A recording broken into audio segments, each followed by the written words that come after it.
کوہستان میں مالی اسکینڈل سے متعلق انٹرنل انکوائری 3 دن میں مکمل کرنے کی ہدایت۔ خیبر پختونخوا اسمبلی کی پبلک اکاؤنٹس کمیٹی نے کوہستان میں مالی اسکینڈل سے متعلق انٹرنل انکوائری 3 دن میں مکمل کرنے کی ہدایت کر دی۔ خیبر پختونخوا اسمبلی کی پبلک اکاؤنٹس کمیٹی کا اجلاس اسپیکر کے پی اسمبلی بابر سلیم سواتی کی زیر صدارت ہوا، جس میں متعلقہ حکام نے شرکت کی۔ اجلاس میں کوہستان میں مالی اسکینڈل سے متعلق انٹرنل انکوائری 3 دن میں مکمل کرنے کی ہدایت کرتے ہوئے محکمہ خزانہ CNW اور اکاؤنٹنٹ جنرل آفس کو اگلے اجلاس میں رپورٹ پیش کرنے کا کہا گیا۔ اس موقع پر بابر سلیم سواتی نے کہا کہ اسکینڈل 36 ارب کا نہیں 200 ارب روپے کا لگ رہا ہے۔ تمام متعلقہ محکمے برابر کی ذمہ دار ہے، ہر ایک بدعنوانی میں اپنے حصے کے لیے لڑ رہا ہے۔ جو لوگ اس میں ملوث ہیں ان تمام کو معطل کریں ورنہ لوگ ہم پر ہنسیں گے۔ انہوں نے مزید کہا کہ عوام کو پتہ چلنا چاہیے کہ ہمارے ادارے کتنی بدعنوانی کر رہے ہیں۔ یہ سلسلہ بند کریں اور تمام ذمہ داروں کو قانون کے کٹہرے میں لایا جائے۔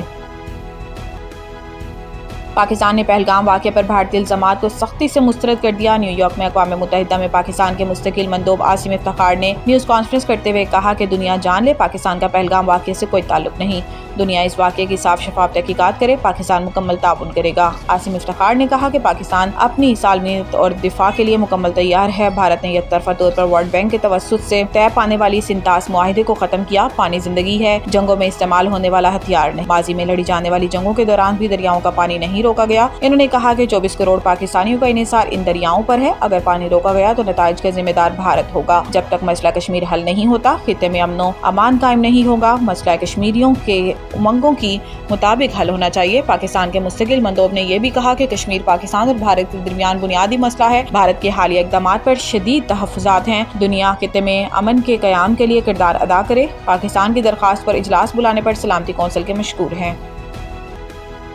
بین الاقوامی مالیاتی فنڈ IMF کے آئندہ دورہ سے قبل فیڈرل بورڈ آف ریونیو نے مالی سال 2025-26 کے آئندہ بجٹ میں پینشنرز کو ٹیکس نیٹ میں لانے کی تجویز کو حتمی شکل دے دی۔ تنخواہ دار طبقے کے لیے FBR سالانہ قابل ٹیکس آمدن کی حد کو 6 لاکھ روپے سے بڑھا کر 10 سے 12 لاکھ روپے کرنے پر غور کیا کر رہا ہے۔ IMF کمیشن 16 مئی کو پاکستان کا دورہ کرے گا تاکہ آئندہ بجٹ کے حوالے سے ٹیکس و نان ٹیکس آمدن کے اہداف اور اخراجات پر بات چیت کی جا سکے تاکہ مالی خسارے اور بنیادی سرپلس کو طے شدہ حدود میں رکھا جا سکے۔ پینشن کے حوالے سے ایک سرکاری ذرائع کے مطابق کئی تجاویز زیر غور آئی ہیں جنہیں IMF کے سامنے رکھا جائے گا۔ ان میں وہ پینشنرز شامل ہیں جنہیں ریٹائرمنٹ کے بعد ماہانہ 2 سے 4 لاکھ روپے ملنے ہیں۔ ایک تجویز یہ بھی ہے کہ جنہیں 1 لاکھ روپے ماہانہ سے زائد پینشن ملتی ہے انہیں ٹیکس نیٹ میں لایا جائے، لیکن یہ تجویز ممکن ہے تمام مراحل سے نہ گزر سکے۔ تاہم IMF پاکستانی حکام پر زور دے سکتا ہے کہ وہ 1 لاکھ روپے یا اس سے زیادہ ماہانہ پینشن لینے والوں میں پر 2 سے 5% ٹیکس لگائیں تاکہ ٹیکس نظام میں مساوات آ سکے۔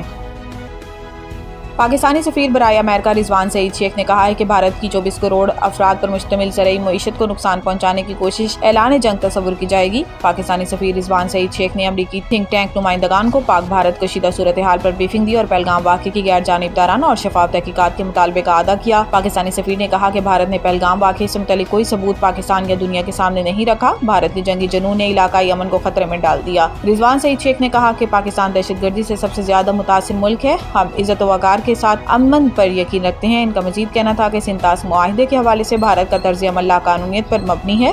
بھارت کے اقدامات میں آج سے نہیں بلکہ ہمیشہ سے لاقانونیت کا عنصر ہے۔